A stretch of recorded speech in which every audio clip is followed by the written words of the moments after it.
Ladies and gentlemen, Ross Houston.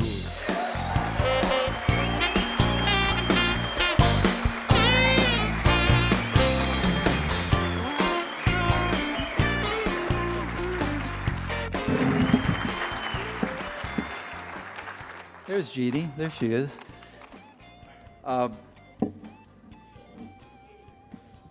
I was told that I have to limit the time that I'm up here. My wife always teased me about there's Eastern Standard Time and Central Standard Time, and then there's Ross time.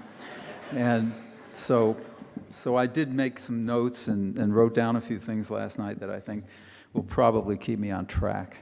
I remember years ago delivering materials to surfboard manufacturers and pulling up at factories at 9 and 10 o'clock at night to unload materials.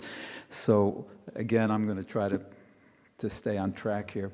It's a real honor to be recognized for the 35 years that I've devoted to our sports industry.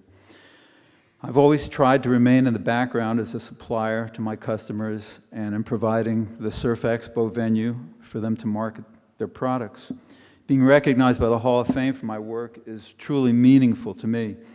My primary focus has always been on the East Coast surfboard manufacturer, and all of my business endeavors to this day grew out of this devotion.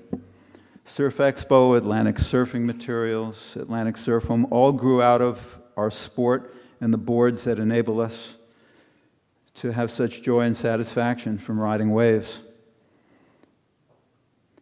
I've been very lucky to be able to combine my training as an accountant and my joy from surfing and the beach and the ocean to my all too brief career as a surf activist, and then my extended involvement in the surfing industry.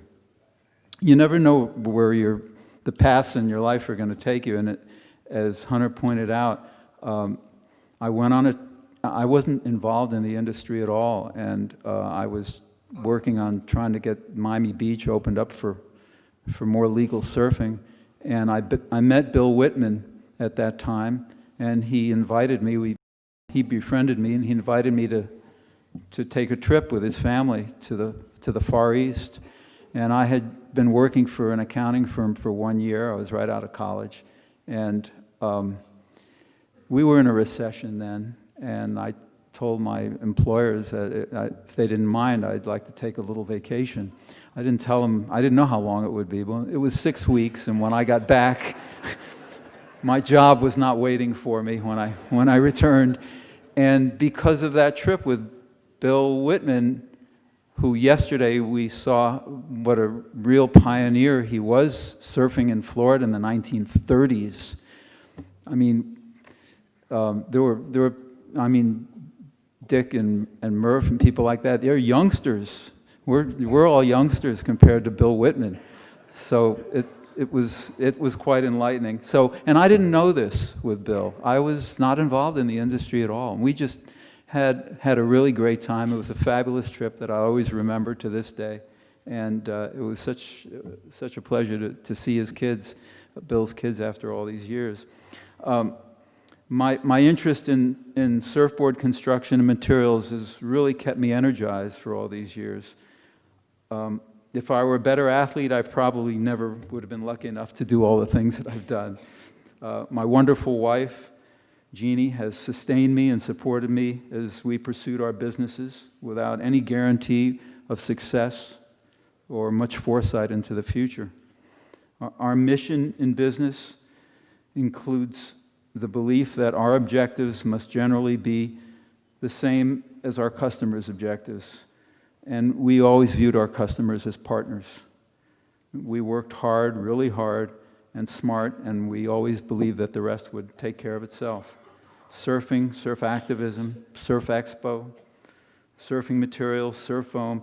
It's been a pretty good ride, and I thank all of you who have trusted us and supported us over the years. My staff, people who work with me, Steve and Gail and Donna and Skip, and of course Jeannie. They've enabled us to pursue our mission, and I'm very grateful to them.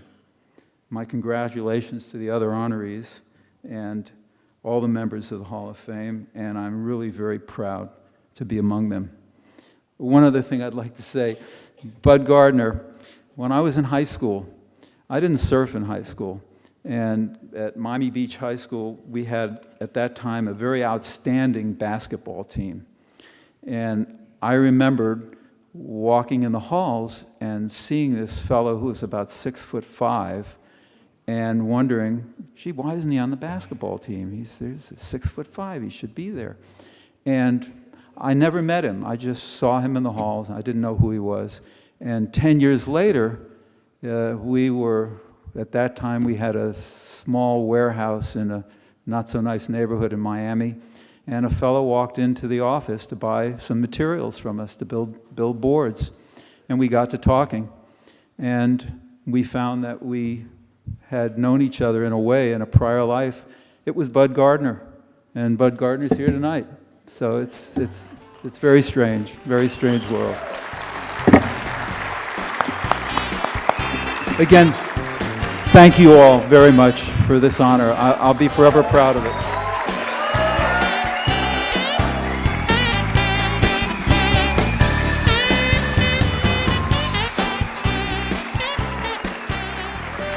Ross, take a bow. Standing ovation and rightly deserved. Ross Houston, ladies and gentlemen. A very, very humble fellow.